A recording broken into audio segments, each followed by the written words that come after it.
The President of the United States is the head of state and head of government of the United States of America. The President directs the executive branch of the federal government and is the Commander-in-Chief of the United States Armed Forces.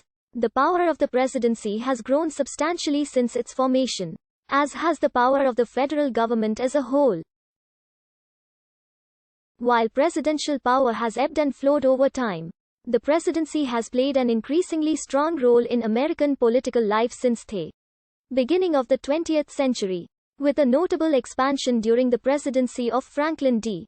Roosevelt. In contemporary times, the president is also looked upon as one of the world's most powerful political figures as the leader of the only remaining global superpower, as the leader of the nation with the largest economy by nominal GDP. The president possesses significant domestic and international hard and soft power.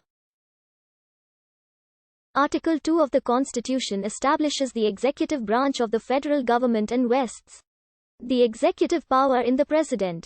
The power includes the execution and enforcement of federal law and the responsibility to appoint federal executive, diplomatic, regulatory, and judicial officers, based on constitutional provisions empowering the president to appoint and receive ambassadors and conclude treaties with foreign powers, and on subsequent laws enacted by Congress. The modern presidency has primary responsibility for conducting U.S. foreign policy. The role includes responsibility for directing the world's most expensive military, which has the second largest nuclear arsenal. The president also plays a leading role in federal legislation and domestic policymaking. As part of the system of checks and balances, Article 1, Section 7 of the Constitution gives the president the power to sign or veto federal legislation. Since modern presidents are also typically viewed as the leaders of their political parties, major policymaking is significantly shaped by the outcome of presidential elections, with presidents taking an active role in promoting their policy priorities to members of Congress, who are often electorally dependent on the president.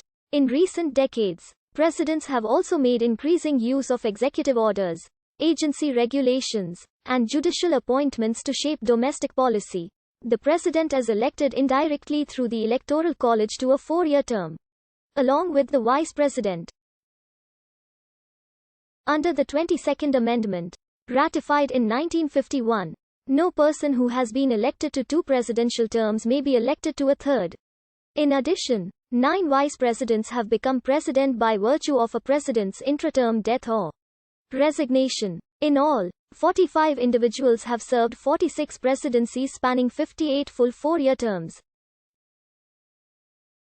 Joe Biden is the 46th and current President of the United States, having assumed office on January 20, 2021. In July 1776, during the American Revolutionary War, the 13 colonies, acting jointly through the Second Continental Congress, declared themselves to be 13 independent sovereign states, no longer under British rule. Recognizing the necessity of closely coordinating their efforts against the British, the Continental Congress simultaneously began the process of drafting a constitution that would bind the states together. There were long debates on a number of issues, including representation and voting, and the exact powers to be given the central government. Congress finished work on the Articles of Confederation to establish a perpetual union between the states in November 1777 and sent it to the states for ratification. Under the Articles, which took effect on March 1, 1781, the Congress of the Confederation was a central political authority without any legislative power. It could make its own resolutions, determinations, and regulations, but not any laws, and could not impose any taxes or enforce local commercial regulations upon its citizens. This institutional design reflected how Americans believed the deposed British system of Crown and Parliament ought to have functioned with respect to the royal dominion, a superintending body for matters that concerned the entire empire. The states were out from under any monarchy and assigned some formerly royal prerogatives to Congress. The remaining prerogatives were lodged within their own respective state governments. The members of Congress elected a President of the United States in Congress assembled to preside.